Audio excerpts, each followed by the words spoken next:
నీడ పట్టున కూర్చుని చెమట పట్టకుండా తెలివితేటలతో డబ్బు సంపాదించే ఉద్యోగాలు, వ్యాపారాలు అందరికీ ఎక్కువయ్యాయి. వీటి వల్ల శారీరక శ్రమ తగ్గి శరీరం బరువు పెరిగిపోవటం, బొజ్జ పెరగటం, షుగర్ పెరగటం, కొలెస్ట్రాల్ పెరగటం, ట్రైగ్లిజరైడ్స్ పెరగటం, ఫ్యాటీ లివర్ రావటము, బాడీలో ఇన్ఫ్లమేషన్స్ వచ్చి రకరకాల సమస్యలు రావటం జరుగుతున్నాయి.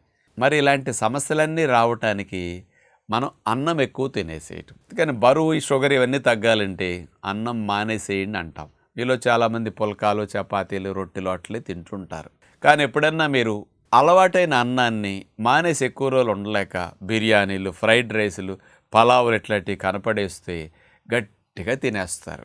మళ్ళీ ఒక్కరోజు గట్టిగా తినేసరికి 2-3 రోజులు వెయిట్ లాస్, ఫ్యాట్ లాస్ ఆగిపోతుంది. అలాంటప్పుడు మనం ఎంజాయ్ చేసిన అట్లా రైస్ ఐటమ్స్ని బాగా కడుపు నిండా తినేసి ఎంజాయ్ చేసిన దానికి పరిష్కారం నెక్స్ట్ డే చేస్తే మీరు వెయిట్ పెరగకుండా వెయిట్ లాస్ అవ్వటానికి మీకు ఒక రక్షణగా ఉపయోగపడే టెక్నిక్ అనమాట.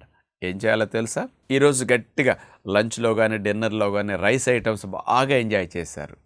నెక్స్ట్ డే మీరు పరిష్కారం చేయటానికి లంచ్లో, డిన్నర్లో కానీ వట్టి వెజిటబుల్ కర్రీస్, బాయిల్ చేసుకున్న వెజిటబుల్స్, స్టీమ్డ్ వెజిటబుల్స్ కానీ చప్పగా కూర వండుకున్నట్ల తాలింపు పెట్టుకుని అలాంటి కర్రీస్నే లంచ్లో తినేసేసి అసలు పుల్కా కూడా తినకండి. ఇక్కడ కార్బోహైడ్రేట్స్ ఎక్సెస్ని అక్కడ కట్ చేసేస్తాయి అన్నమాట. వెజిటబుల్స్ ద్వారా కార్బోహైడ్రేట్స్ ఎక్కువ వెళ్ళవు, ఫైబర్ ఎక్కువ వెళుతుంది. కాబట్టి లంచ్లో అట్లా ప్లాన్ చేస్తే ఇక్కడ క్యాలరీ కౌంట్ని రెడ్యూస్ చేయొచ్చు.